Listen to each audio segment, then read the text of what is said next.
नमस्कार, आप देख रहे हैं न्यूज़ 24 मध्य प्रदेश छत्तीसगढ़ और मैं हूं वैभव शिव पांडे। आज़ादी के इस महापर्व के मौके पर आज हमारे साथ है भिलाई से इंडियन रोलर बैंड की टीम और इस टीम के हिस्सा हैं ऋषि वालिया, प्रणव, आयुष और सुमित। इनके साथ आज हम आज़ादी के इस महापर्व को मनाने जा रहे हैं। गीत और संगीत के ज़रिए ये बताएंगे कि देश और दुनिया में दरअसल चल क्या रहा है, भारत को हम किस रूप में देख रहे हैं, आज़ादी के 75 बरस बाद भारत कितना आज़ाद हो पाया है और आज़ादी के मायने युवाओं के लिहाज से क्या है। आज इस पर बातचीत भी करेंगे, साथ ही गीत और संगीत के साथ अपने देश और दुनिया को, छत्तीसगढ़ को समझने की कोशिश भी करेंगे। तो आप सबका न्यूज़ 24 मध्य प्रदेश छत्तीसगढ़ में बहुत बहुत स्वागत है। इंडियन रोलर का हिंदी में अर्थ होता है नीलकंठ, तो सारे नीलकंठ इस वक्त मेरे साथ हैं। ऐसा माना जाता है देश के भीतर में, शास्त्रों में कहा गया है कि नीलकंठ बहुत दुर्लभ है और उनका दर्शन करना बहुत सुखद होता है। तो आज़ादी के इस मौके पर, इस महापर्व के मौके पर ये चार जो नीलकंठ हमारे साथ बैठे हुए हैं, जिनका दर्शन लाभ भी कर रहे हैं और आज़ादी के इस महापर्व पर बातचीत भी करेंगे। तो सबसे पहले तो आप सभी का बहुत बहुत स्वागत है। एक छोटा संक्षिप्त परिचय आप लोग अपना दे दीजिए कि आप लोग किस बैकग्राउंड से आते हैं और कैसे आप लोगों ने अपने इस बैंड को तैयार किया है। थैंक यू पहले तो यहाँ बुलाने के लिए। हम सब लोग मतलब सौभाग्यशाली उड़ नहीं सकते हैं फिलहाल हम नीले पर, लेकिन उड़ा सबको दे रहे हैं। गर्दा उड़ा दिया है आप लोगों ने। तो जो है आपके यूट्यूब पे, फेसबुक पे सभी जगह आप लोग वायरल है इस वक्त। हाँ, कोशिश जारी है क्योंकि अब एक आर्टिस्ट का यही काम होता है कि वो एक तो समाज के आसपास थोड़ी सी नज़र डाले और फिर उसमें से कुछ उठा करके ले करके जाए और बताए कि ये असल आईना है, इसे देखो। तो मेरा नाम ऋषि है और मैं लिखता हूँ बैंड के लिए, गिटार भी प्ले करता हूँ। ये सुमित है। ये बहुत खूबसूरत म्यूजिक प्रोड्यूसर है। जो भी आप हमारे गाने सुनते हो उसमें पूरा म्यूजिक इन्हीं भाई साहब का रहता है, सुमित का रहता है। और मैं आयुष हूँ, मेरा नाम आयुष है। मैं एक लीड सिंगर हूँ विद रिदम गिटारिस्ट हमारे बैंड में, और हम लोग का काम ऐसे ही चालू हुआ है और ऐसे ही बरकरार रहेगा और हम करेंगे इस पे ही वर्क। और प्रणव? मैं ड्रमर हूँ इंडियन रोलर का। मैं ड्रम्स रिकॉर्ड करता हूँ और लाइव में ड्रम्स प्ले करता हूँ इंडियन रोलर के लिए। तो मुझे लगता है एक आलाप हो जाए, फिर आप बातचीत को आगे बढ़ाते हैं, आप लोगों को और जानने की कोशिश करेंगे। जी। अच्छा, बैंड की एक छोटी सी खास बात ये है कि हम पोएट्री को म्यूजिक के साथ फ्यूज करते हैं। वाह। तो बस इतना सा एक फ्यूजन लेकर के चल रहे हैं, क्योंकि आप जिन्होंने लिखा है उनको तो हम गाते ही हैं, लेकिन अब उनको पढ़ा भी जा रहा है। तो ये एक नई रिवायत शुरू करने की कोशिश की। कविताएं पढ़ी जाती है, लेकिन कविता जिस अंदाज में अब सुनी जा रही है वो एक नया प्रयोग हुआ है। बहुत सारे लोग जो है उसको संगीत के माध्यम से लेके आ रहे हैं। आप लोग भी उसका प्रयोग, हम सीधे सीधे पढ़ भी रहे हैं उसी पोएट्री को। जब हम कहीं क्लब में शो करते हैं, हम बॉलीवुड के जब गाने गाते हैं तो हम साहिर, मजाज, फैज़, फिराक, इन सब की शायरी को उस जगह तक ले जाने की कोशिश करते हैं जहाँ शायद वो होके भी ना गुजरी हो कभी। तो बस ये एक छोटा सा, अगले 20-25 मिनट में हम कोशिश करेंगे कि वहां तक पहुंच पाए। जी जरूर। स्वागत है।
सवाल हूँ मैं, या यूं कहो कि बवाल हूँ मैं, जो तुम्हारे ख्यालों से परे बस वही ख्याल हूँ मैं।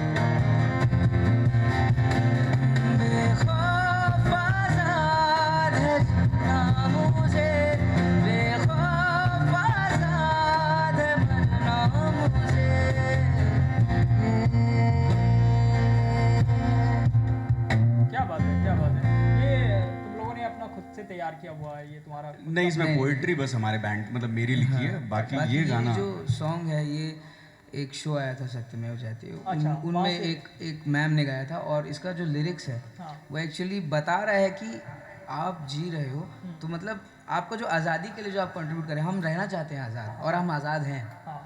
और ये चीज़ बस उस पर दर्शाया गया है। तो उसको हम लोगों ने बोला कि उस गाने पे हमारे दिल के लिरिक्स करीब बहुत है। साउंड हाँ, करते हैं sound। बहुत, उसमें बेखौफ आज़ाद हूँ मैं। आज की तारीख में जिस हिसाब का माहौल है, कौन सीना चौड़ा करके बात बोल सकता है कि बेखौफ आज़ाद हूँ मैं? खौफ तो हर घड़ी है। अगर आपने 4 खतरनाक सवाल कर लिए तो आप खौफ के साए में जी रहे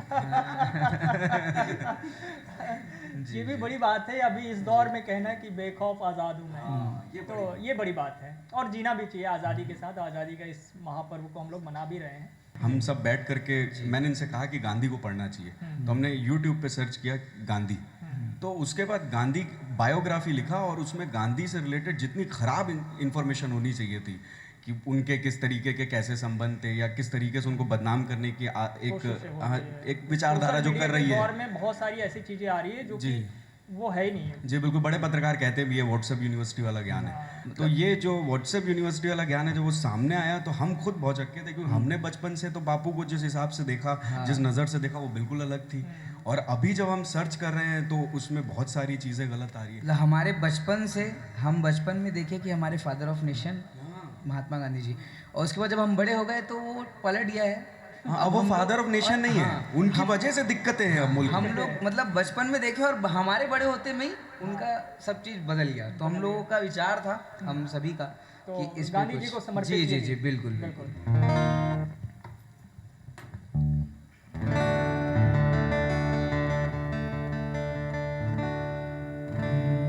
मज़हबों से आगे जहाँ उगते नहीं है कांटे, हाँ वहीं बस वहीं से वो आया था। कोई बांट ना सके, कोई खींचे ना सरहदें, हाँ यही बस यही वो कहता था।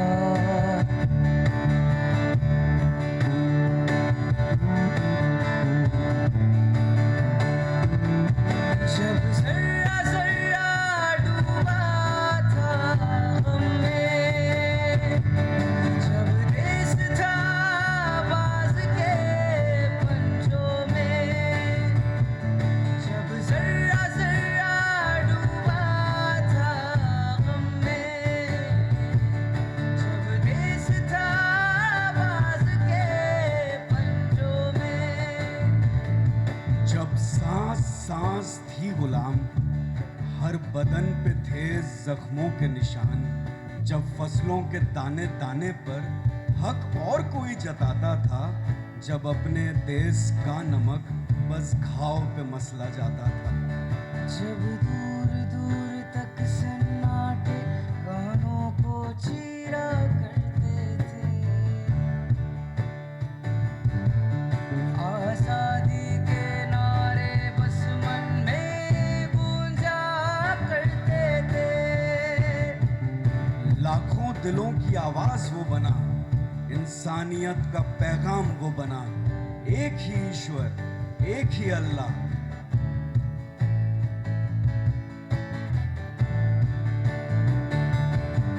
वो झुका नहीं, वो गिरा नहीं, चलती लाख आंधियां रही,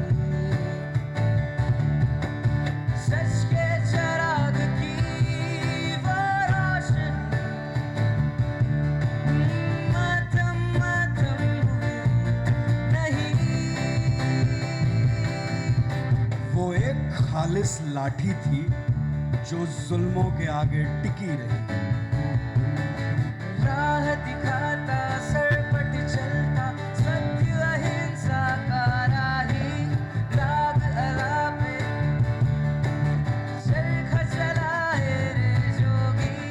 राह दिखाता सरपट चलता सत्य अहिंसा का राही, आजादी का राग अलापे चरखा चलाए रे जोगी। मजहबों से आगे जहाँ उगते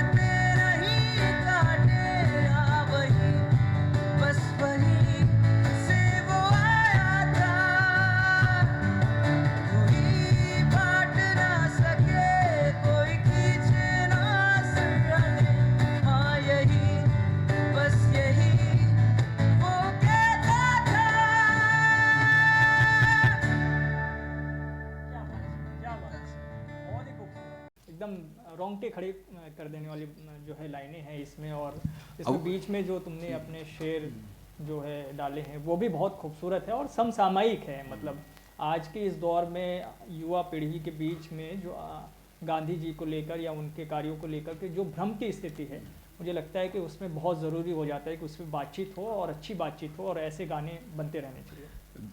मजहबों से आगे ही सोचता था वो, उसके लिए कभी हिंदू या मुसलमान तो कभी वाली कुछ कोई था ही बात नहीं, नहीं, बिल्कुल बात थी नहीं, ना दलित वाली ना कुछ। उसने तो एक समाज जिसको नकार रहा था समाज, उसी को हरिजन कह दिया कि तुम हरि के हो।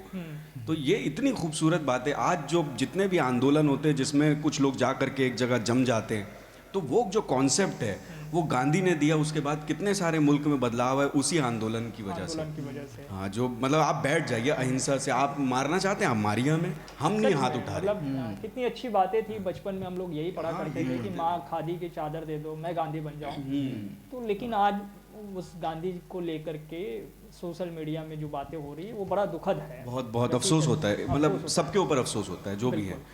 खैर, अफसोस की बात नहीं, उत्साह और उमंग की बात करते हैं, क्योंकि 75 वर्ष आज़ाद भारत को हो गए और उसी के उस महापर्व को हम लोग मना रहे हैं। तो कोई दूसरे गीत संगीत पे चलते हैं, कुछ और जी।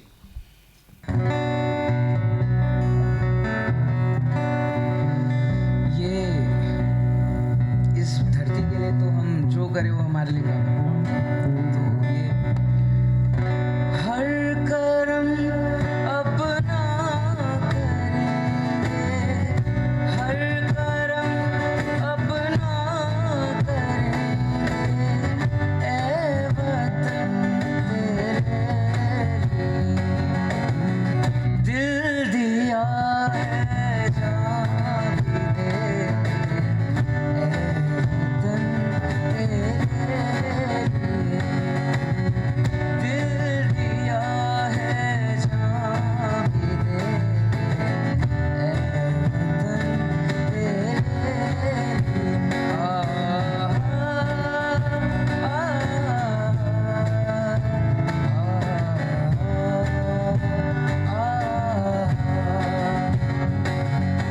तू मेरा कर्मा, तू मेरा धर्मा, तू मेरा अभिमान है। तू मेरा कर्मा, तू मेरा धर्मा, तू मेरा अभिमान है। ऐ वतन महबूब मेरे, तुझ पे दिल कुर्बान है। ऐ वतन महबूब मेरे, तुझ पे दिल कुर्बान है। हम जिएंगे और मरेंगे, ऐ वतन तेरे लिए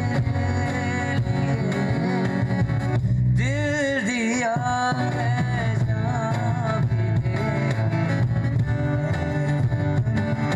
तेरे लिए दिल दिया है जान भी देंगे, ऐ वतन दिल दिया है जान भी देंगे, ऐ वतन तेरे लिए। बहुत खूबसूरत, बहुत खूबसूरत। अच्छा सुमित, ये बताओ, ये तुम कैसे जुड़े मतलब इसके साथ, जो है टीम कैसे बनी तुम्हारी, और मतलब अभी तुम्हारी पढ़ाई लिखाई जारी है या फिर संगीत में ही अब आगे तुमने सोच के रखा है कि उसी में भविष्य अपना तय करना है? संगीत में तो पूरा का पूरा मैं समर्पित हूँ।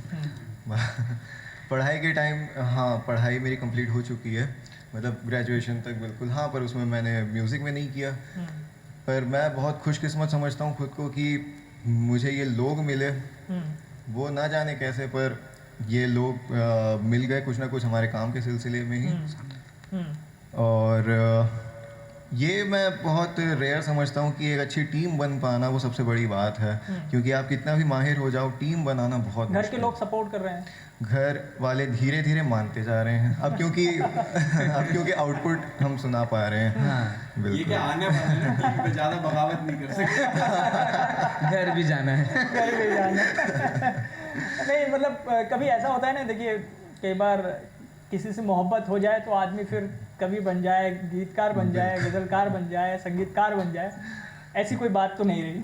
नहीं वैसा बचपन कुछ से कर रहा है ये बचपन से कर रहा है। 5वीं 6वीं क्लास। अच्छा, हाँ। मतलब अब तय कर लिया है कि इसी क्षेत्र में ही आगे बढ़ना है, इसी में कामयाब होना है। बिल्कुल सर, बिल्कुल। अच्छा ऋषि, तुम्हारे बारे में तो बहुत कुछ जानता हूँ, फिर भी मैं चाहता हूँ कि दर्शक जान ले थोड़ा और।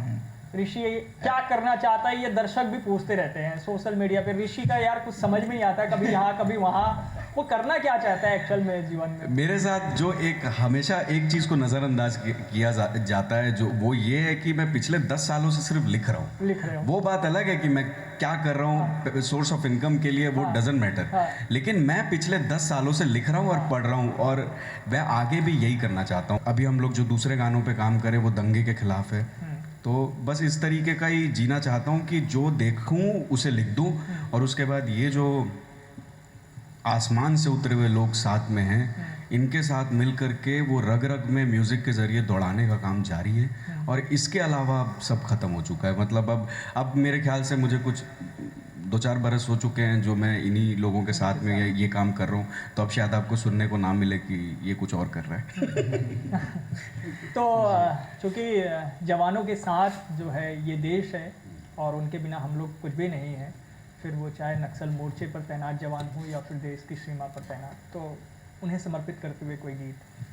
अभी हम जब बस्तर से हम सबको बहुत लगाव है, और चूँकि प्राकृतिक रूप से वो जगह स्वर्ग है, और वो स्वर्ग बना रहे उसके लिए हमने एक हल्बी के एक राइटर है विश्वनाथ देवांगन, कोडा गांव के छोटे से गांव में रहते हैं बीहड़ में अंदर। उन्होंने हल्बी में कविता लिखी थी, तो हम उनसे मुलाकात की उनसे, और उन्होंने हमें सुनाई कविता। तो हमें ऐसा लगा कि यार ये कविता सिर्फ बस्तर वालों तक सीमित नहीं रहनी चाहिए। अब चूँकि वो हल्बी में है, तो गैर हल्बी भाषी लोग कैसे उसको समझेंगे, तो म्यूज़िक एक ज़रिया होता है किसी भी चीज़ को आसानी से डिलीवर करने का। आज आप अफ़गानी गाने सुनते हैं, अरबी के गाने सुनते हैं, हमने बस वही किया है कि हल्बी में जो पेड़ों को बचाने के लिए पेड़ों से क्या कुछ मिलता है, तो इसके बोल कुछ ऐसे हैं। फल दे से पान दे से आम के पानी, रन बन के नी गोंदा आम के होए से हानि। फल दे से पान दे से आम के पानी, रन बन के नी गोंदा आम के होए से हानि।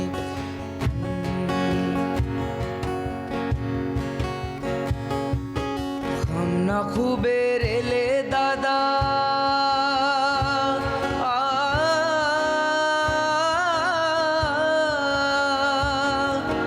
हम ना खूबे रेले दादा, राज ना खूबे पानी गिरे दे। चार महू बेड़ा सिवना आम के जमाए खाउक मिरे दे। चार महू बेड़ा सिवना आम के जमाए खाउक मेरे दे। आमा दे से अमली दे से बंचो रानी, रन बन के नी गोंदा आम के होए से हानि। फल दे से पान दे से आम के पानी, रन बन के नी गोंदा आम के होए से हानि।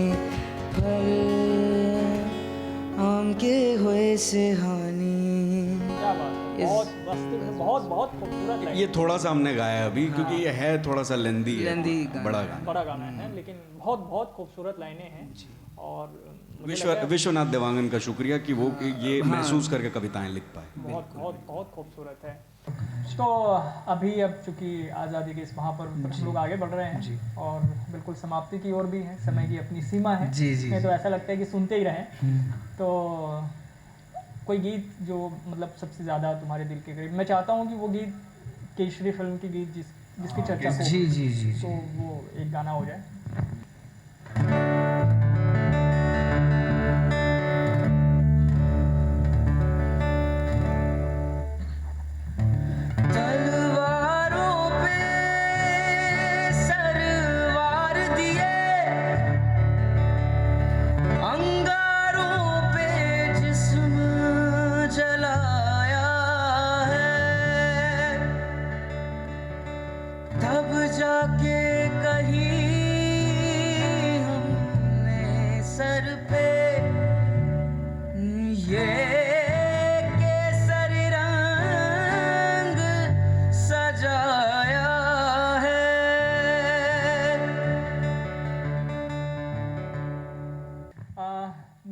हूँ कि जो मेरे बहुत दिल के करीब है, देश की सीमा पे तैनात जो जवान हैं उनके लिए संदेश आते हैं।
सुंदर। मुझे लगता है बातचीत को समाप्त करें या कुछ और तुम कहना चाहते हो अपने युवाओं के लिए, कुछ तुमने ट्रैक तैयार किया हो इस मौके पे, क्योंकि ये तो अब युवाओं का भारत है। युवाओं का भारत है। मेरी बस इतनी सी दरखास्त है सभी यूथ से कि भाई वो पहले तो चीज़ों को जांच परख लें जो उनके व्हाट्सएप पे आती है, और उसके बाद अपनी एक धारणा बनाएं। और एक बात हमेशा हर एक यूथ याद रखे कि छाती पे कुछ नहीं लेके जाना है, और सबके हार्ड मास के लोथड़े वैसे ही हैं जैसे उनके भी हैं, तो किसी में कोई भेदभाव कभी हो ही नहीं सकता। उस ऊपर वाले ने जब नहीं बनाया कोई भेदभाव, तो यार हम धरती पे बैठ करके कोई लकीर, कोई सरहदें नहीं खींच सकते।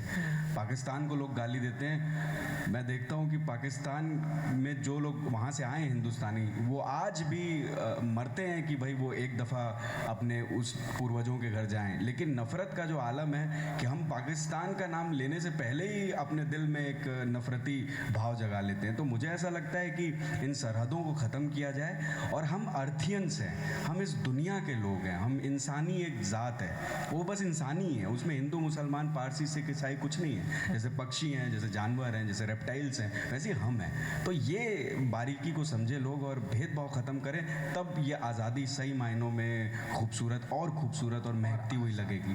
बहुत सही और बहुत अच्छा लगा आप लोगों से बातचीत करके, मुलाकात करके, आप लोगों को जानकर, आप लोगों के गाने को सुनकर, और आप लोगों ने जो कुछ भी बताया, मुझे लगता है कि उसी दिशा में अब युवाओं को आगे बढ़ना होगा, और वास्तविक में जो है नफ़रतों को मिटाना होगा, प्यार को बढ़ाना होगा।